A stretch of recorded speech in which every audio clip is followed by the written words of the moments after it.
Olá a todos, então pessoal, vamos à terceira parte, subparte 3.2. Tá aqui, ó, 3.2, que vai falar a respeito, né, das principais ideias na filosofia grega relacionadas ao filme Matrix. Então, essa terceira parte, 3.2, foi dedicada exclusivamente ao filme Matrix. A gente se baseando no filme Matrix, que foi uma obra cinematográfica, né, de 1999, então é muito interessante que quem já assistiu e conseguiu entender o que o filme estava querendo passar, e para quem ainda não assistiu, seria uma grande oportunidade para aqueles que querem se aprofundar na filosofia, porque ele é um ótimo filme, justamente que mostra algumas ideias dos filósofos gregos, né, como também não só dos filósofos gregos, como também ideia de filósofos de outro país, por exemplo, o filósofo francês que é o René Descartes. Tá? Então, aí temos os pensadores, né, Sócrates, Platão, Aristóteles. Então vamos justamente, né, a gente vai se basear nesses pensadores com as suas ideias e que serviram de inspiração para elaborar, para produzir o filme Matrix de 1999. É muito interessante. Então, o que o professor pode fazer? O professor ele pode aproveitar, ele selecionar trechos do filme Matrix, justamente trechos, cenas que estão ligadas à filosofia. Então, fazer uma comparação utilizando a filosofia no dia a dia. É isso que está faltando. Não só apenas ver a filosofia como instituição, ou seja, filosofia apenas estudada na escola e na universidade. Não. A filosofia ela também tem que ser estudada vida fora da escola, na atividade do dia a dia, nas aplicações práticas do cotidiano, tá certo? Então, para começar, o que a gente pode fazer, né? Então, tá aqui. Aqui estão as ideias, né? As ideias aqui, né? As principais ideias, né? Dos pensadores filosóficos, está aqui. Então, a gente pode ver que você tem essa frase aqui: conhece-te a ti mesmo, só sei que nada sei, a vida sem reflexão não vale a pena ser vivida. Penso, logo existo, e ser ou não ser, eis a questão.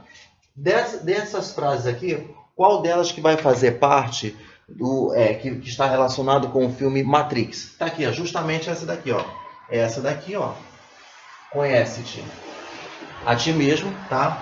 Essa daqui, ó. Só sei que nada sei, e a vida sem reflexão, tá aqui, ó. A vida sem reflexão não vale a pena ser vivida. São essas aqui. E 1, 2, 3, isso. E essas duas últimas aqui, penso, logo existo. E ser ou não ser, eis a questão. Essas ideias, essas duas últimas, elas vão ser abordadas na quarta parte da videoaula sobre introdução motivacional da filosofia, tá? Então vamos dedicar justamente essa daqui que eu destaquei. Então, para a gente começar, é o seguinte, né? Então, se a gente for falar do filme Matrix, eu quero aproveitar, ó, novamente aqui, que tem aquela ilustração que eu apresentei na terceira parte, 3.1, tá aqui, ó. É sobre, para vocês terem uma ideia de como é que é, ó. Tá aqui, ó. Quando fala assim: comecei a ser livre quando descobri que a jaula ela é feita de pensamentos. Então tá aqui, ó. Comecei a ser livre quando descobri que a jaula é feita de pensamentos. Então, quando envolve essa palavra aqui, jaula, essa jaula, ela tem a ver o quê? Com prisão, e tem a ver com caverna, vamos dizer assim. Por quê? Eu falo da caverna porque justamente essa palavra caverna é atribuída ao filme Matrix, né? Que a gente vai ver aqui o que quer dizer com isso. Então, quando a gente quer ser livre, quando você quer ser livre, você quer sair de uma prisão, não uma prisão física que fala, não numa jaula física, né? Mas é uma prisão interna, né? Que a gente vive presos, né? A certas ideias equivocadas, e que a gente fica preso àquilo e a gente não consegue sair daquilo. Então, a gente fica numa forma alienada. Então, quando a gente começa a exercer o raciocínio, o pensamento crítico, quando a gente começa a exercer opinião própria, a gente fica livre de algumas ideias equivocadas para você, né, vamos dizer, viver mais a realidade, não viver no mundo de sonhos, né? Então, pessoal, para começar, é assim, quando o professor de filosofia, quando ele for, né, já começar a falar do filme, né, Matrix, né, então ele pode começar dizendo assim que o filme Matrix, ele mostra, né, um dos bons questionamentos filosóficos, né? Por quê? Porque se questiona a existência, quando a gente fala assim da existência, a existência da vida, e quando a gente fala que a gente questiona a existência, ele tem a ver com essa frase aqui, penso, logo existo, que isso aí já foi falado e, né, nas apresentações anteriores, mas vai ser falado de novo de uma forma mais profunda, né, para a gente ter uma ideia ligada mais para a vida prática, né? Então, então o filme, o Matrix, né, ele mostra que ele questiona a existência, a realidade, ou na ideia de Descartes. Descartes, né, ele foi um filósofo, matemático, físico, francês. Então, qual era a ideia de Descartes, né? O que ele estava querendo passar, o Descartes, né? A ideia de Descartes diz o seguinte, né? Que quando estamos dormindo, imagina, quando nós estamos dormindo, né? Pensamos, né, que o nosso sonho é algo real, porque realmente isso é verdade, né? Quando a gente está dormindo, aí começa a vir aquelas imagens, aquele filme que é produzido aqui na nossa cabeça, o que acontece? Parece que a gente é teletransportado para esse outro mundo, uma outra dimensão, e o que acontece, né? Por que a gente fala que às vezes o sonho, que o nosso sonho é algo real? Porque acontece de algumas situações que alguns suam, né? Algumas pessoas suam, outras choram, gritam e chegam ao êxtase durante o sono, né? Quando acordam, percebem que era apenas o sonho. Porque não é isso que acontece, que quando a gente está se dormindo, às vezes acontece de a gente ter umas contrações musculares, ó, tipo assim um ato reflexo, tanto assim nos braços quanto nas pernas. Aí a gente começa a ter, né, a gente começa a mexer o corpo, então, e às vezes acontece de você exercer uma contração tão forte, e às vezes no sonho você sofre uma pancada, no sonho você tropeça numa pedra, ou você tropeça numa barra de ferro, ou então quando você chuta o seu pé no sonho, numa parede, incrível, e você acorda já com aquela dor, né? É impressionante quando você se contorce e você sente, quando você acorda, você sente que houve uma contração, né, numa parte do corpo, na cintura, por exemplo. Então é impressionante, parece até que a gente está num outro mundo que é real, e a gente começa a ficar na dúvida, será que o mundo real é esse aqui que a gente vive, ou será que o mundo real é aquele que está lá no sonho? Então, como se fosse um paralelismo, né? Que faz um paralelismo entre esses dois mundos, tá certo? Então, é isso que o filme Matrix está querendo passar. E juntamente com aquela ideia que eu mostrei da jaula, que quando a gente descobre que a jaula é feita de pensamentos, então você começa a ser livre, você começa a ser autêntico, você começa a ter reflexão, você começa a questionar, você começa a ter dúvida, você começa a ter crenças, né? Para justamente você ter essa oportunidade de você desenvolver cada vez mais o raciocínio, tá certo? Então vamos ver como é que a gente pode a seguinte é você já começar a falar já do enredo do filme. Então tá aqui, ó, mostrando aqui, novamente aqui, tá aqui, ó, o filme Matrix está aqui, ó, né? Tá aqui, ó, o filme Matrix, né? Que tem aqui, né? Esse herói do filme, né? O herói do filme aqui, que é o Neo, né? Esse Neo, justamente, o que acontece, né? Justamente quando ele começa a ter pensamento livre, como ele começa a ter reflexão, ter opinião própria, justamente que ele consegue sair dessa caverna, ele conseguiu se libertar. Então é isso que o filme aborda, né? Então a gente pode começar falando como é que é então o enredo do filme. Então vamos lá? Então é assim, pessoal, o enredo, né? O enredo mais completo, ele é justamente assim, né? Que no universo do filme, né? Por volta que acontece em 2199, né? Então o que acontece, né? Que a Terra ela fica, né, devastada, né? Ela fica devastada, né? Como resultado de uma guerra ocorrida entre humanos e máquinas. Então, você vê, não é só esse filme Matrix que aborda essa guerra entre humanos e máquinas, e aconteceu em outros filmes como O Exterminador do Futuro, né? E demais filmes. Não é só Matrix, né? Outros filmes também, eles usaram, né, as ideias filosóficas, da dimensão filosófica, as ideias dos pensadores naquela época, da filosofia grega, e serviram muito de inspiração essas ideias para produzir excelentes filmes, né? E sem dúvida Matrix é considerado uma das obras cinematográficas que teve um grande recorde de bilheteria, tanto que teve continuação, né, de mais 2 filmes, né, que formou uma trilogia Matrix, tá? E que aborda o mesmo propósito, só que nos segmentos, né, do filme, nos 2 segmentos do filme, aborda de uma maneira mais profunda, né? Então é um dos filmes ótimos para você entender, aprender o que é realmente a filosofia, tá? Então você vê, né, que a humanidade ele não consegue vencer a inteligência artificial.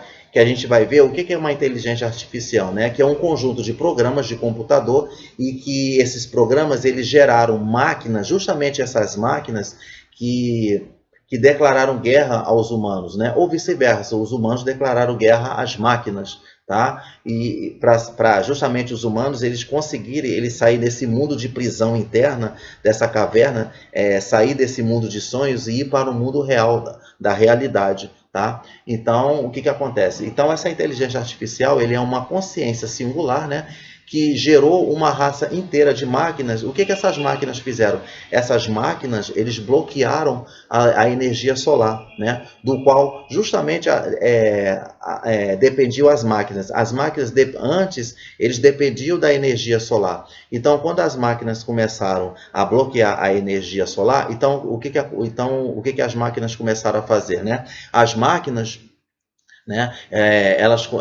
quando os seres humanos foram derrotados, né, os seres humanos eles tornaram-se baterias, né, baterias de bioeletricidade.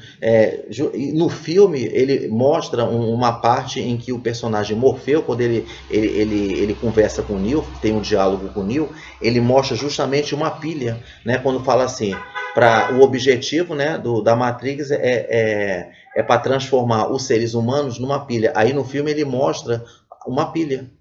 Ele mostra a pilha justamente isso. Quer dizer, já um básico para você entender qual é o propósito desse filme Matrix, né? Para você já ter, que ajuda você a fazer uma interpretação. Então, os seres humanos, né, derrotados, né, eles se tornaram uma pilha. Uma pilha. Para quê, né? E porque a pilha, o ser humano, ele vai exercer a função do Sol, né? Então, os seres humanos eles são usados para fornecer a energia que elas precisam, tá certo? Então, esse é o primeiro filme do Matrix, né? Agora tem o segundo filme que é o Matrix Reloaded, né? Que é a continuação do filme, que ele diz o seguinte, né? Que ele descreve, né, um futuro em que as máquinas, né, mantêm a humanidade, né, presa a uma enorme simulação, né, da nossa realidade, né, que é a Matrix, né? Então, qual é a ideia da continuação desse filme, né? Você vê que foi tão extraordinário esse filme, né? Que essa continuação. Então, qual é a ideia da continuação, né? A ideia é o seguinte, pessoal, que é mostrar, né, os robôs, né, que eles criaram a simulação. Então, o que acontece, né? Com essa simulação de uma maneira mais intensa, então eles preencheram todos os sentidos das pessoas, né? Até que elas, né, que as pessoas não consigam mais, né, sair do mundo que eles inventaram, né, que as máquinas inventaram. Então você vê, para poder realmente prender de uma vez o ser humano, para ele se tornar um alienado totalmente. Então, se você for fazer uma comparação, uma metáfora é comparação. Então é isso que realmente que acontece, né? Não é isso que acontece, né, hoje em dia, em situações atuais, e que algumas pessoas elas se sentem, né, presas a algumas ideologias, né? Aquela pessoa cria aquela ideologia, um líder.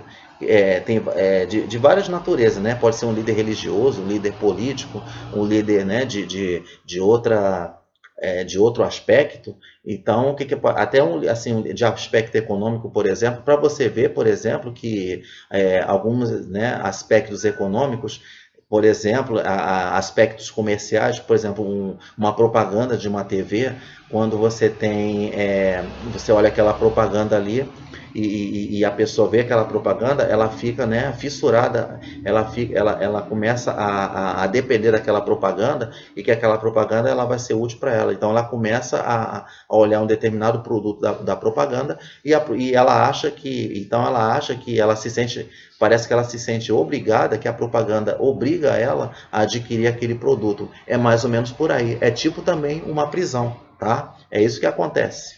Só para fazer também uma rápida recordação a respeito de já começar, né, a falar dos pensadores, né, que é Sócrates, Platão e Aristóteles, né, que vão ser esses pensadores, né, que serão justamente, né, que serviram de inspiração para a elaboração do filme, né, porque a ordem é o seguinte, né, quando você tem aqui a ordem aqui, ó, eu vou colocar assim, quando você tem Sócrates, quando eu coloco assim, ó, tá lá, quando eu coloco Sócrates, aí eu coloco assim, depois de Sócrates vem Platão. Tá lá. E depois de Platão vem Aristóteles. Tá lá. Tá lá. Sócrates, Platão e Aristóteles. Justamente aqui nessa ordem, né? Porque você vê que Sócrates, ele foi, né, vamos dizer assim, Platão foi discípulo de Sócrates. E que, por sua vez, Aristóteles foi discípulo de Platão, né? Então foi nessa ordem que aconteceu. Então, na história de Sócrates, tá aqui, ó. Então, na história de Sócrates, né, o que acontece, né? Foi dito-lhe que o homem mais sábio de todos era ele mesmo. Olha só como é que é, né? Que foi ele. Como pode isso, né? Porque todo mundo, né, todo mundo achava, né, que ele era realmente o homem mais sábio do mundo. Todo mundo, menos o próprio Sócrates. Então é mais ou menos como acontece com o Neo no filme Matrix, né? Porque o que acontece, né? Quando a gente vai ver o filme, a pessoa que vai ver o filme de uma maneira profunda, ou então o professor, o que o professor vai fazer? Ele vai pegar aqueles trechos daquele filme, novamente eu falo, né? Ele vai pegar trechos daquele filme e ele vai apresentar, vai fazer uma videoaula com os alunos, usando o recurso de projetor, né, de vídeo projetor. E ele vai mostrar alguns trechos do filme, ele pode fazer uma pausa e começar a fazer um debate, associar os trechos daquele filme com alguma ideia. Por exemplo, se eu estou fazendo isso em sala de aula, eu vou apresentar através, né, do projetor, eu vou selecionar uns trechos do filme associado com as ideias. Por exemplo, vai passar um trecho de um filme ali que está associado com isso aqui, ó. Conhece-te a ti mesmo. Só sei que nada sei, né? E a vida sem reflexão não vale a pena ser vivida. Isso é que é muito interessante, né? Então, o que acontece? Então, no filme O Neo, ele é justamente, ele tem essa comparação com o filósofo Sócrates, né? Quando, assim, quase todo mundo considera como o escolhido. Então, existe uma palavra chamada que é o messianismo, então todo mundo acha que ele é o Messias, né? Que ele vai salvar o mundo, que ele vai ser o Salvador, que ele vai conseguir libertar aquelas pessoas, né, que estão presas numa caverna, né? Numa caverna, vamos dizer, virtual, elas estão presas ali. Então o Neo, cabe ele instruir as outras pessoas a saírem, a se libertarem daquela caverna anterior, que está aqui, ó, na nossa cabeça, né?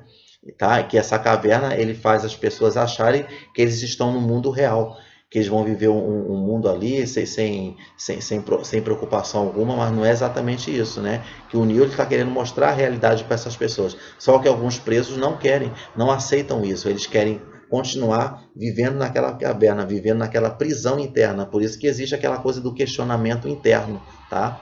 Então, o que acontece? O mesmo ocorre com o filme, né, com o herói Perseu. O herói daquele filme que é Fúria de Titãs, né? Fúria de Titãs também é um outro filme que foi também muito que se inspirou, né, nessas ideias filosóficas. Então o que acontece, né? Justamente o herói Perseu, ele é um semideus, né, que foi escolhido pelo seu próprio pai, o deus Zeus, né? Então o que acontece, né? Então o Perseu ele foi escolhido, né, para combater uma força monstruosa titânica, né, que é um titã monstruoso gigantesco que é chamado Kraken. Tá? Então, o que acontece? Então justamente o Perseu, ele é também como se fosse comparando ao Neo do filme do Matrix. Tá? Então, vamos lá. Vamos fazer então uma comparação entre o filme e a filosofia grega de Sócrates e Platão. Pronto. Então, é isso que acontece. não só de Sócrates e Platão, como também utilizando a ideia de Aristóteles, tá? Então vamos lá, né? Então, começando, o professor ele usa lá, né, o quadro aqui, e ele começa a colocar a primeira pergunta assim, ele pergunta, pessoal, o que é Matrix? Pronto, começa aí. O que é Matrix? Alguém já viu o filme? Matrix significa controle. Controle, né? O que é a Matrix, né? Então a Matrix, ele é um mundo, né, de sonhos gerado por computador feito para nos controlar, tá? Então em 1999, então, o cinema americano produziu o Matrix, né? O filme envolve artes marciais, né? Envolve esperança, envolve messianismo e mitologia grega. Então você vê que no filme ele envolve artes marciais e tem, né, aquelas cenas de luta, cenas de ação, envolve a esperança.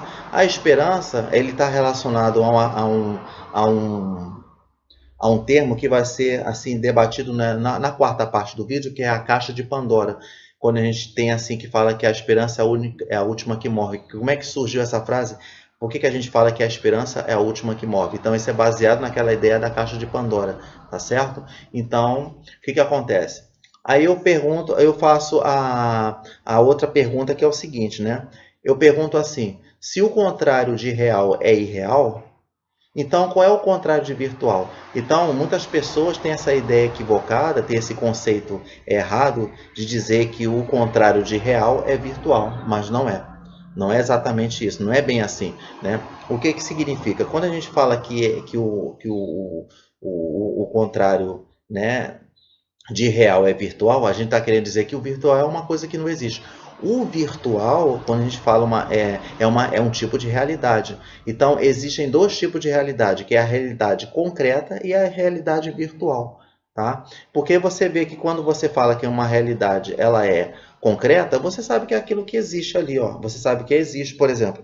É uma coisa aqui, ó, isso aqui é uma coisa concreta. Ó. Isso aqui é uma coisa concreta, porque eu posso sentir, eu posso ver, eu posso... olhar aqui, ó, e eu posso descrever, é uma coisa, algo visível. Existe, né, realidade que mesmo que você não consegue ver, mas você pode apenas sentir. Você pode sentir apenas através do tato, né? Você pode cheirar, você pode ouvir, como o exemplo, o som, né? O som você não vê, você ouve, né? Então, o que acontece? Agora, então existe... O que seria o contrário de virtual é o concreto, e vice-versa. A realidade virtual é assim, a realidade virtual é como a gente pode associar hoje com o mundo da internet, quando você pode realizar através de bate-papo, através de redes sociais. Quando você está conversando ali com uma pessoa através de um chat, né, de um bate-papo pela internet, que a gente chama de bate-papo virtual, é assim...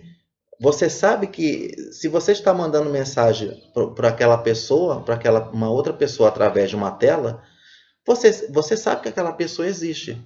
A diferença é que aquela pessoa está do outro lado ali da tela, ela está num outro lugar, né, num outro estado, num outro país, né, num outro continente. Então, o que acontece? Você sabe que aquela pessoa existe, só que a diferença é que você não tem um contato pessoalmente com ela.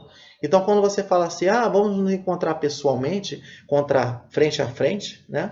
Então, você vê contato pessoalmente e você tem um contato virtualmente. Vamos sair do virtual para o pessoal, para o contato pessoalmente, frente a frente, para você ter o contato físico com a pessoa. Pronto, é isso que é virtual, que é o contrário de você, eu quero conhecer você pessoalmente. Pronto, então é o contrário de virtual. Né? E virtual é o contrário de pessoal, né? De contato pessoal.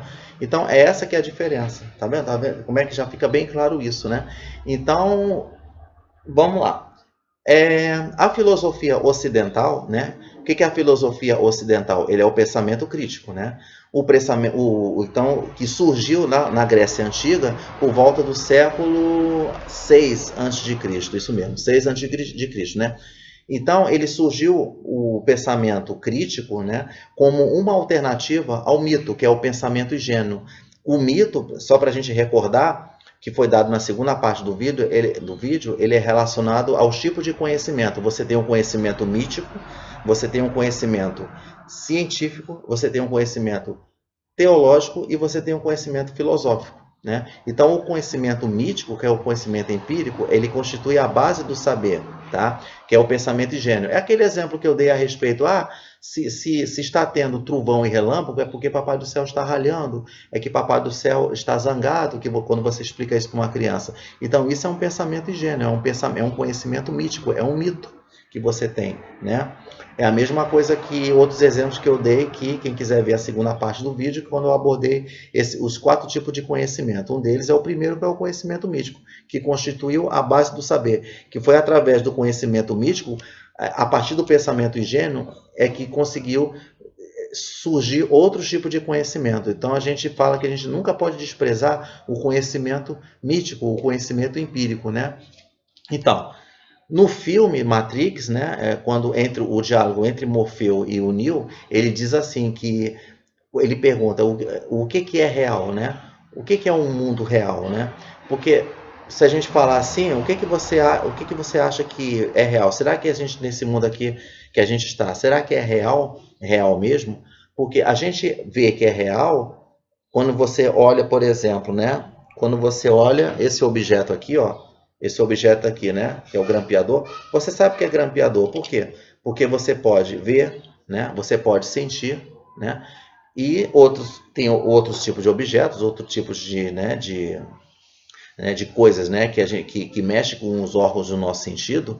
O que acontece? Ver, sentir, cheirar e ouvir são sinais elétricos interpretados pelo cérebro. Então é isso que o personagem Morfeu fala para ele, fala para o herói do filme, que é o Neo. Diz exatamente isso, né? Então, você consegue ver tudo que é real através dos nossos órgãos do sentido, tá? 3 pensamentos do Sócrates, então. Tá aqui, ó, os 3 pensamentos dele, né?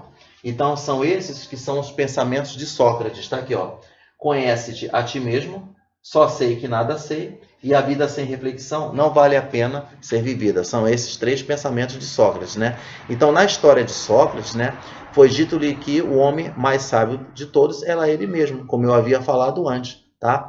Então, vamos dizer então o seguinte, né, que depois disso, né, o Sócrates, né, ele passou a abordar as pessoas, depois que todo mundo disse que o Sócrates é o mais sábio do mundo, então ele começou a duvidar, assim como acontece no personagem do Neo no filme, né? Então o Neo, ele começou também a duvidar disso. Ele falou, como é que eu posso ser isso? Como é que eu posso ser o escolhido? Como é que eu posso ser o Messias, né? E que eu sou o Salvador, que eu vou salvar as outras pessoas lá da caverna, né? Que estão presas. Então, Sócrates, na época da filosofia grega, foi exatamente isso que ele fez também, né? Que depois disso, Sócrates passou a abordar as pessoas, né? E a discutir com elas, né? Os mais variados assuntos, né? Então, no intuito de achar alguém que fosse realmente sábio. Então ele começou a abordar, questionar as pessoas na rua, né? Já que ele achava que nada sabia. Porque é justamente isso, né? Porque é por isso que atribui essa frase assim, ó, só sei que nada sei. Então ele começou a própria duvidar disso do que as pessoas estavam falando, né? Então, nestes diálogos que o Sócrates estava tendo com as pessoas, né? Então ele sempre colocava em prática essas frases, né? Só sei que nada sei, né? E conhece-te a ti mesmo. Então, justamente, que fala aqui, tá aqui, ó. Deixa eu ver aqui, ó. Da história em quadrinho aqui, tá aqui, deixa eu ver aqui, vamos ver, tá aqui, ó. Tá aqui, ó. Tá aqui dessa história em quadrinhos aqui, ó, que fala, ó. Ele fala: "O filósofo Sócrates disse uma vez: eu sou o homem mais sábio, pois sei de uma coisa que não sei de nada, né?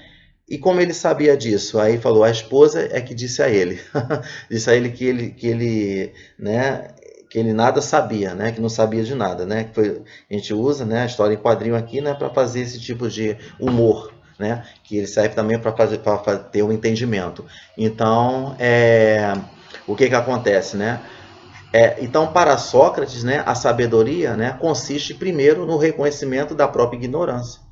Então, você tem que reconhecer a própria ignorância, você tem que saber, né, porque para você tem que, né, reconhecer que você não sabe, que você nada sei, que você não sabe, né, que você tem que reconhecer, né, a própria ignorância, né, fazer esse questionamento para quê?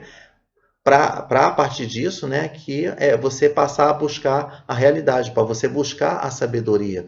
Tem aquelas pessoas que querem permanecer ali, estagnados, né? Querem permanecer naquela zona de conforto, querem permanecer naquela ignorância, de não querer saber as coisas, né? E não querer evoluir, não querer passar para uma outra fase, né? Porque tem muitas pessoas que acham que mudanças, né, atrapalham, que mudanças dá muito trabalho. Dá trabalho? Dá trabalho sim, realmente dá trabalho. Se você quer evoluir na sua mentalidade, se você quer se tornar uma pessoa melhor, é claro que você vai ter que passar por altos e baixos, você vai ter que se esforçar muito, você vai ter que correr atrás, tem que ir à luta. Então, mas tem aquelas pessoas que, infelizmente, né, por algumas razões, né, e permanece estagnado ali na sua forma de pensar, prefere ficar na ignorância, né?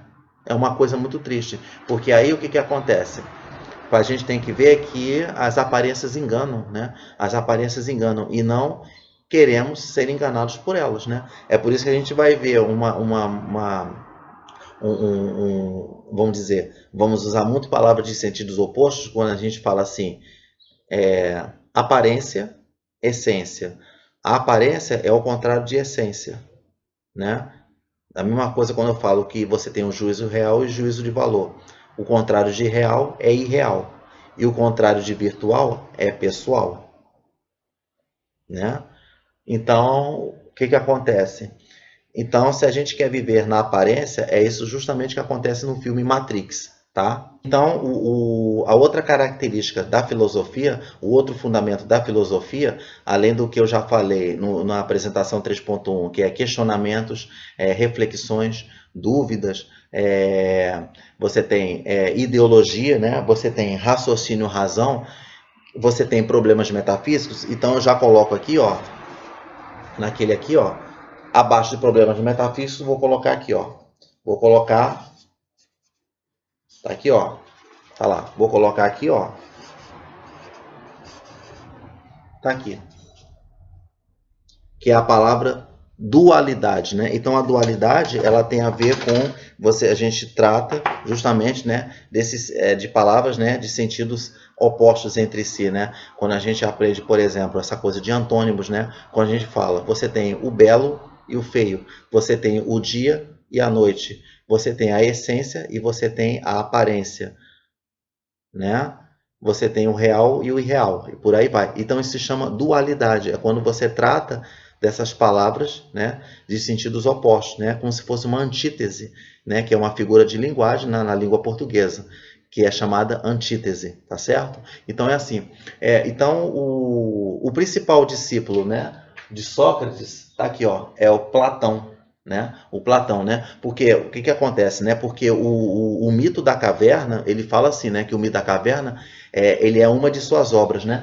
Então você vê que né, o Platão, né, já indo já para o filósofo Platão, né? Então o que acontece, né? Que justamente nessa obra de Platão, que se chama Alegoria da Caverna, né? Então o Platão, ele exemplifica, né, as suas ideias sobre... Então você vê que a Alegoria da Caverna, ele é também conhecido por Prisioneiros da Caverna, tá? E o que acontece, né? E pretende exemplificar como nós podemos nos libertar na condição de escravidão, né? Nessa condição de escravidão, de escuridão que tem, né? Que nos aprisiona através da luz da verdade, tá? Então, quando você tem governante, né, está num país, né, num local, num estado, né, quando você tem, né, onde tem pessoas que são manipuladas e quando a humanidade, né, ela é manipulada, então você vê que por meio, né, dessa metáfora, torna novamente a dizer, né, então é possível captar a existência do mundo sensível, que é conhecido através dos sentidos, né? Então você conhece o mundo sensível, que é esse mundo real, que você capta através dos sentidos, que é ver, sentir, ouvir, né? E cheirar, né? E tem um mundo inteligível, né? O mundo inteligível é conhecido através somente da razão, tá? É quando você vai além do real, né? Por isso que é chamado de problema metafísico. Meta porque vai além, né? Então, o mito, ele fala sobre prisioneiros, né, desde o nascimento, que vivem presos em correntes numa caverna. Então vamos tentar entender como é que é, né? E que passam, então essas pessoas que ficam acorrentadas numa caverna, né, eles passam o tempo todo olhando para a parede do fundo. Imagina que esses prisioneiros, né, dentro dessa caverna, eles ficam olhando para a parede do fundo, que é iluminado pela luz de uma fogueira. Então, o que acontece? Então, nesta parede, né, como tem essa iluminação pela fogueira, né, então nessa parede são projetadas sombras, né, de estátuas representando pessoas, representando animais, representando plantas, né, e representando objetos, né, mostrando cenas, as situações do dia a dia. Então, o que acontece? Então, esses prisioneiros, né, eles ficam dando, né, nomes, né, vamos dizer, eles ficam dando nome a essas pessoas, né? Eles ficam dando nome a essas imagens que ele vê. Não só essas imagens que são essas pessoas, plantas e animais, né? Então, essas sombras, né? Analisando e julgando as situações. Então, é isso que acontece, né? Quando você está dentro ali dessa caverna, né? Entre aspas, né? Dessa caverna, vamos dizer, caverna virtual, tá certo? Então, ao sair da caverna, né? E entrar em contato, né, com o mundo real, ele ficaria encantado, né, com os seres, né, de verdade, com a natureza e com os animais. Então ele voltaria. Então o que ele faz? Ao entrar em contato, ele vai fazer o quê? Ele volta à caverna, né, para passar todo o conhecimento adquirido fora da caverna, né, aos seus colegas ainda presos. Então o que acontece, né? Porém, o que acontece, né? Se ele seria ridicularizado, essa pessoa, né, que se libertou, ele seria ridicularizado ao contar, né, tudo o que viveu e sentiu, né? Pois seus colegas, né, só conseguem acreditar na realidade, né, que enxergam na parede iluminada da caverna. Então, o que acontece, né? Então os prisioneiros, né, eles vão o chamar de louco, né?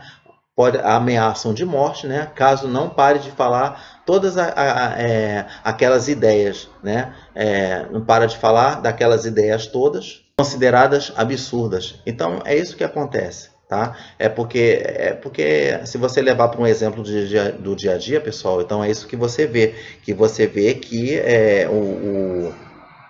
né? Quando as pessoas elas vivem o tempo todo, né? Desde pequenos, né? Nasceram com aquelas ideias erradas e quando elas então essas pessoas que vão se tornar adolescentes, vão se tornar adultos e que nunca mudam de ideias, ficam só estacionados ali, aprenderam todo o tempo só que tudo aquilo é mentira. Quando você aprende ideias equivocadas, para você tirar de um adulto é muito complicado. É muito complicado você tirar isso do adulto. Porque o adulto ele foi acostumado sempre com aquelas ideias erradas desde berço. Para você tirar daquilo dele, para ele mudar, é muito difícil. Será que é difícil? Não é difícil, não. É só questão de você realmente se esforçar, de você ver que você tendo mudanças, você vai começar a ter uma mente muito melhor, né? Você passa a ter uma mente mais sadia por isso, tá? Então, pessoal, o que Platão quis dizer com o mito, né? Porque assim, os seres humanos, né, ele tem uma visão distinta da realidade, né? O que acontece? No mito, né, os prisioneiros somos nós que enxergamos, né? Somos nós que enxergamos e acreditamos apenas em imagens criadas pela cultura, né? Conceitos e informações, né? Que recebemos durante a vida. A caverna, justamente a caverna, ela simboliza o mundo, pois então, ali é uma caverna, onde a gente vive de ilusão. Se você comparar a caverna, fazer uma metáfora, a caverna com o mundo, assim, esse mundo aqui que eu estou aqui, por exemplo, né?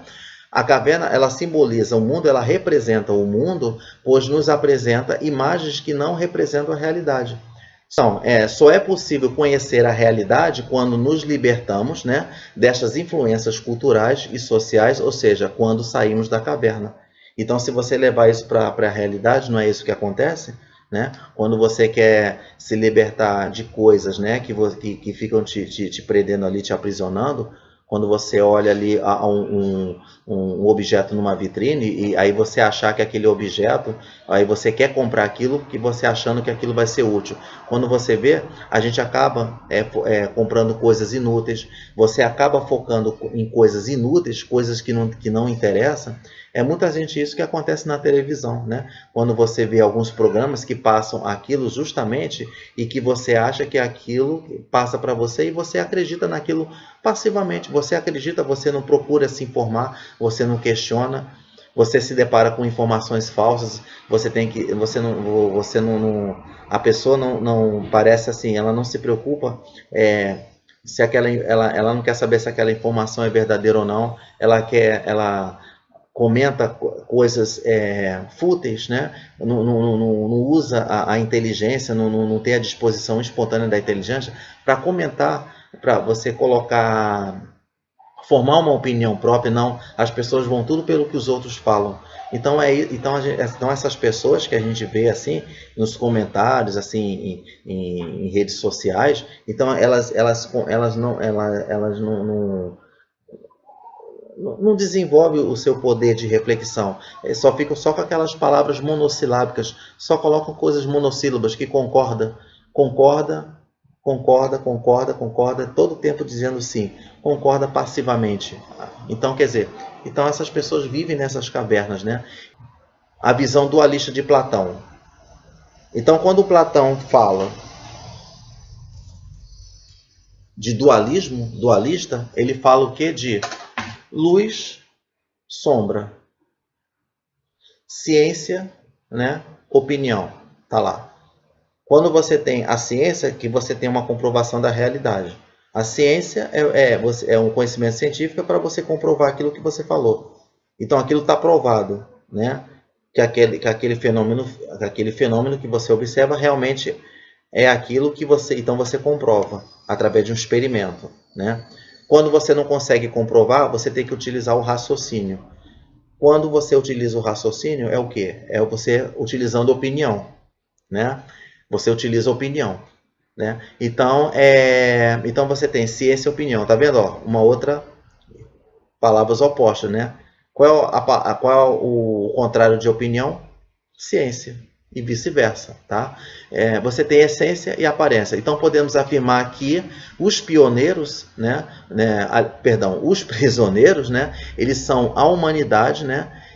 Ignorante no sentido de não saber, não conhecer, né? Então em Matrix, né? Eles são representados pela humanidade prisioneira das máquinas tiranas. Então já entra em cena as máquinas, né? Então você vê que vamos dizer, enquanto que aqui, no exemplo do dia a dia, a humanidade, né, ela é prisioneira de algumas influências culturais, influências políticas, influências sociais, influências econômicas. Lá no filme, os prisioneiros, eles são escravos das máquinas tiranas, né? Então, o que acontece? Então nós temos, né, no filme, humanos sendo aprisionados pelas máquinas. E as correntes, o que são? O que são as correntes? Vamos lá. Então tá lá, no filme está mostrando que os humanos eles são aprisionados, né? Eles são aprisionados pelas máquinas através de correntes, né? Eles são acorrentados. E como é que seriam as correntes no dia a dia, se você for utilizar o exemplo do dia a dia? Pessoal, as correntes, né, são os hábitos retrógrados, né, e nocivos. Quando a gente fala de hábitos retrógrados e nocivos, o que são hábitos retrógrados e nocivos, né? Os vícios, que são opostos, né? A virtude que, pois se não impedem, né, ao menos dificulta o acesso ao conhecimento. Então, o fugitivo, né, no filme, no caso que você vê que é o Morfeu. O Morfeu, ele é um fugitivo, né? Um fugitivo, ele representa o filósofo, né? É aquele que tem acesso à luz, ao conhecimento. Então é isso que é o filósofo, né? Quando você for ver, o filósofo é aquele que tem acesso à luz, ao conhecimento. A partir do momento que aquele prisioneiro, o Morfeu, que ele era prisioneiro, ele saiu dali, ele conseguiu se libertar das correntes, né? As correntes, né, que são os vícios, né? Os vícios que são os opostos à virtude. ele saiu dessas correntes, ele se libertou, pronto. Ele se libertou. Com essa liberdade, ele conseguiu ter acesso à luz e ao conhecimento, né? Então, em Matrix, é o que desconfia que está vivendo uma ilusão como o Neo.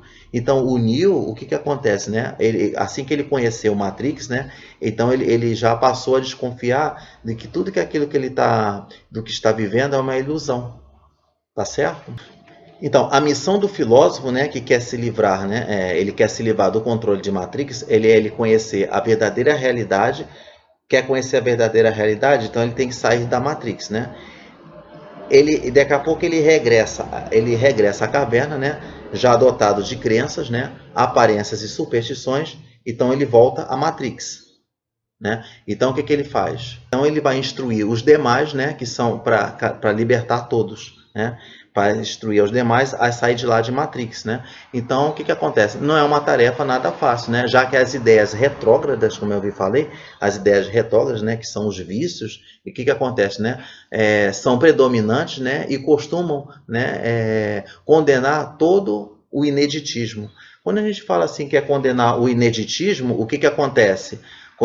Quando fala assim, condenar o ineditismo tem uma coisa tem a ver com mudanças, né, com ideias novas, né? Então isso que é ineditismo, né? A gente utilizando o vocabulário. E o ineditismo é isso, é você aderir a novas mudanças, né? Como diz assim, é saber para transformar, tá certo? Então, o que acontece, né? Em Matrix então, os prisioneiros lá, né, que não querem sair, que resistem, né, eles não querem seguir a recomendação do filósofo, né? O que acontece daquele que se libertou? Então, em Matrix, ele fala assim, não resista, esqueça e se submeta para não ser eliminado. Então, é isso que os prisioneiros lá dessa caverna, eles têm medo, né? Então, da Matrix têm medo, né? Eles não querem sair porque eles têm medo de serem condenados. Eles preferem viver ali, né, na zona de conforto e ser submetido a viver só em sonhos, né? Então podemos dizer que a realidade não é o que aparenta ser, né? A realidade é virtual, é Matrix. Então se eu falar assim, o que é Matrix? Matrix é uma realidade virtual, né? E agora vamos para Aristóteles, está aqui, né? Que o momento de Aristóteles do filme fica por conta agora das máquinas, tá certo? Agora vamos falar agora das máquinas, né? Vamos ver. Então, essa parte das máquinas já fica por conta de Aristóteles, tá certo? Então, vamos ver. Sobre, né, Aristóteles, né? Então, Aristóteles, né, ele acreditava que existia, né, um objeto por trás de todas as coisas, né? Então, o que acontece? Então, quando a gente fala assim que existe um objeto por trás de todas as coisas, vamos lá, a gente pode... É um problema metafísico, né? Porque vai além, né? Sempre tem alguma coisa por trás, né? Como se fosse assim, por trás de um objeto, por trás da realidade. Então, o que acontece? E no filme, né? O que acontece, né? No filme, por trás da realidade digital é realidade virtual, tá? Realidade virtual. Existem máquinas, né? Existem máquinas no controle dos humanos que utilizam como baterias. É como se fosse assim, imagina você está me vendo aqui, né? Vamos lá, o professor ele fala isso para os alunos em sala de aula. Imagina que você está me vendo aqui, e que por trás assim, eu esteja numa realidade virtual, eu estou preso, né? Ali eu estou acorrentado, né? Eu estou acorrentado e existe uma máquina que está me utilizando como uma bateria. Para vocês aqui, vamos supor, para os alunos, vamos dizer assim, né? Para os alunos aqui, eu sou isso aqui que você está me vendo, né? Eu sou aqui esse real aqui que você está me vendo. Você está me vendo, que são captados pela sua visão. Pela sua visão você está me vendo. Mas o que acontece? Que exista um mundo, né, por trás, uma outra dimensão, que esteja me controlando, que essa máquina entrou em fusão comigo, né? Entrou em fusão comigo, e que essa máquina ela está sendo alimentada através de eletricidade que meu corpo produz. Então eu sou uma pilha, né? Eu sou uma pilha para essa máquina que está. Olha só como é que pode, né? É meio assim misterioso, assustador, né? que acontece isso. Então, pessoal, Aristóteles, né, ele foi o mais importante discípulo, né, ele foi o mais importante discípulo de Platão, né, que por meio da lógica, né, ele valorizava extremamente o conhecimento empírico das ciências naturais, né, ao você ver o conhecimento empírico, né, o conhecimento vulgar, né, das ciências naturais, né. Então ele classificava tudo metodicamente, né, ele principalmente, né, quando se tratava, né, de suas investigações no campo da biologia, né.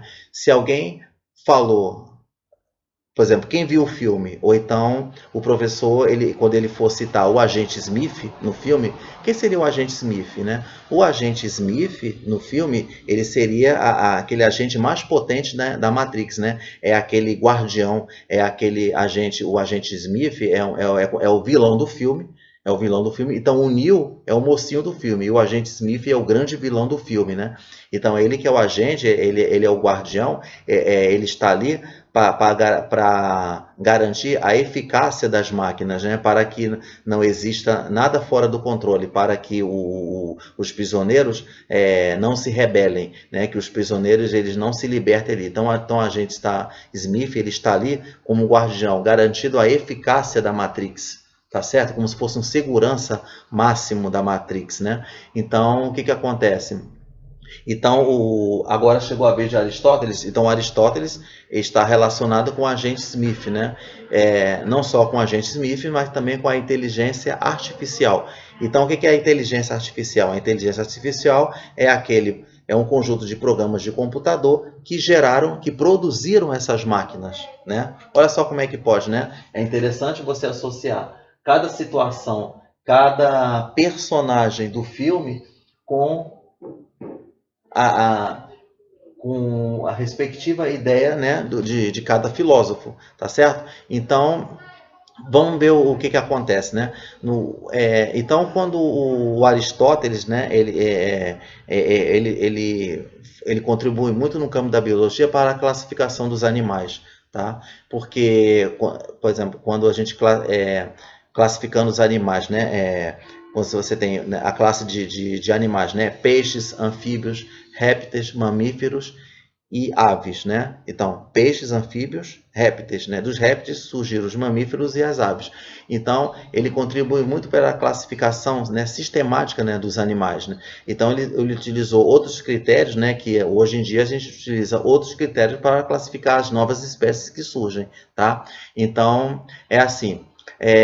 O que acontece, né? O agente Smith, ele é o seguinte, né? O agente Smith, né? Ele sustenta que nós, seres humanos, né, não somos mamíferos, porque não entramos em equilíbrio com o meio ambiente. Olha só, o agente Smith, ele falando isso com o Morfeu. Por quê? Ele fala isso existe um trecho do filme que o Morfeu, ele volta a ser prisioneiro da Matrix, ele volta a ser prisioneiro, e o agente Smith, ele dialoga com o Morfeu. Justamente é o Morfeu que falou que o Neo é o escolhido, é o Messias, né? Ele é o Messias do filme, né? Que é o Salvador, que vai libertar os prisioneiros. E aí o Morfeu, ele volta a ser preso à Matrix, né? E nessa prisão, acorrentado, ele volta a ser acorrentado, e o agente Smith falou isso para ele, né? Que nós, seres humanos, não somos mamíferos. Não somos mamíferos, porque os seres humanos eles provocam um desequilíbrio na natureza, né? Com o meio ambiente, enquanto que os mamíferos eles não fazem isso. Os mamíferos eles entram em equilíbrio com o meio ambiente. Porque na visão do agente Smith, né, os humanos, né, eles se movem, né, eles se movem para uma área, se multiplicam, né, e até todos os recursos se esgotarem. E o que acontece? Quando os recursos são esgotados, para poder sobreviver, ele se move para outra área. Então é como se nós fôssemos gafanhotos. Então você vê quando os gafanhotos, né, aquele enxame de gafanhotos ali, né, que vão lá e destroem uma lavoura. Então eles destroem tudo, esgotam toda aquela lavoura, os gafanhotos, e quando não sobrar nada, os gafanhotos vão embora e vão procurar outras lavouras para poder destruir também. Então você vê, vão se movendo, é como nós seres humanos, né? A gente vai esgota os recursos. Uma vez os recursos esgotados, a gente vai para uma outra área e começa a esgotar até não ter mais nada. Então é isso que é a visão do agente Smith que diz isso, né? Então essa atitude, né, dos seres humanos, ele é semelhante à do vírus, né, fazendo do ser humano uma doença, o câncer do planeta. Então, no filme, o agente Smith, ele diz que os seres humanos, eles são o câncer do planeta. Tá? Eles são o câncer do planeta, né? E depois ele finaliza dizendo que ele é a cura. Então, ele é a cura. Então, o ponto de vista, né, do agente Smith, né, é a difícil convivência entre o homem e a natureza. Então, por quê? Como o agente Smith, né, ele é um agente da máquina, ele expressa todo o seu desprezo pela raça humana. Por quê? Porque o agente Smith, ele vê o humano como um prepotente, né, que tem muita prepotência, né, e o egoísmo do homem em relação à natureza. Se você olhar bem, vamos dizer assim, vamos dizer que alguns podem interpretar o agente Smith como sendo o meu malvado favorito, né? Porque isso é verdade. Se a gente for ver, isso não é mentira, não. Porque isso é realmente verdade. Se você for ver, né, no exemplo do dia a dia, os seres humanos, infelizmente, gente, a gente tem que como é que a gente pode pensar o contrário? Porque é isso que o ser humano é. Infelizmente, é isso, né? Não generalizando, claro, mas é isso que o ser humano, né? Existe realmente, né, no mundo, né, à nossa volta aqui, essa prepotência, esse egoísmo que está tendo, né? É por isso que você vê que que por causa desse atributo ao ser humano, né, foi que acabou levando o mundo até a desesperadora situação atual, tá? Então, é isso que acontece. Então, só para finalizar essa vídeo apresentação que o professor ele pode utilizar como dica, né, para introdução motivacional à filosofia, então vamos concluir o seguinte. Está aqui, pessoal. Está aqui, ó. Vamos ver aqui, ó, direitinho aqui, ó. Então vamos ver, concluir. Sócrates, né? Sócrates está lá. Sócrates, vamos fazer então, né, uma comparação. Então, Sócrates, ele representou quem lá no filme? Ele representou o personagem Neo. Neo, que é o herói do filme, tá? É o personagem, né? Que a gente vai ver que é interessante, que uma curiosidade que o Neo, ele é um personagem, o ator é o Keanu Reeves. Então, ele no personagem dele, ele é um hacker de computador e o que acontece? Ele foi o escolhido, o Messias, ele foi o escolhido, é o herói do filme. Então isso está lá, que é ligado às ideias de Sócrates, né? Conhece-te a ti mesmo, que fala aqui, ó, conhece-te a ti mesmo, só sei que nada sei, atribuiu o Neo como sendo o herói, o escolhido, mas o Neo não acreditava. É a mesma coisa em relação ao Sócrates, né? Falaram que Sócrates, né, é o sábio, né, que ele é o ser que sabe de tudo, que sabe de tudo, tá? Mas ele mesmo questionou, indo às ruas, sabendo se existiam outros mais sábios do que ele. Olha só que interessante, né? Tá lá. E Platão? Tá lá. Tá lá. E Platão? Platão aqui, o que pode atribuir o Platão? O Platão ele pode atribuir, ele é relacionado aos prisioneiros. Tá lá. Platão é relacionado aos prisioneiros, né? Aos prisioneiros, à caverna. Tá lá. Prisioneiros, à caverna e às correntes. Tá aqui, ó, as correntes. Tá lá. São os prisioneiros da caverna, aquelas pessoas alienadas que vivem na ignorância, que vivem naquela zona de conforto e que não querem mudar, né? Querem viver ali, né? Sem conhecimento, sem sabedoria, não querem buscar o conhecimento, não querem buscar a realidade. A caverna, né? Tá ali a caverna, que é a prisão. E tem as correntes que representam os vícios, né? Que são os opostos às virtudes, tá? Aqueles vícios que nos prendem, né? Que impedem de a gente ter acesso ao conhecimento, tá certo? E Aristóteles está aqui, ó. Então, Aristóteles está representando quem no filme? O Aristóteles, ele está representando quem? Ele está representando o agente Smith, que é o vilão do filme. Está aqui, ó. O agente Smith. O agente Smith e a inteligência artificial. Está aqui, ó. E a inteligência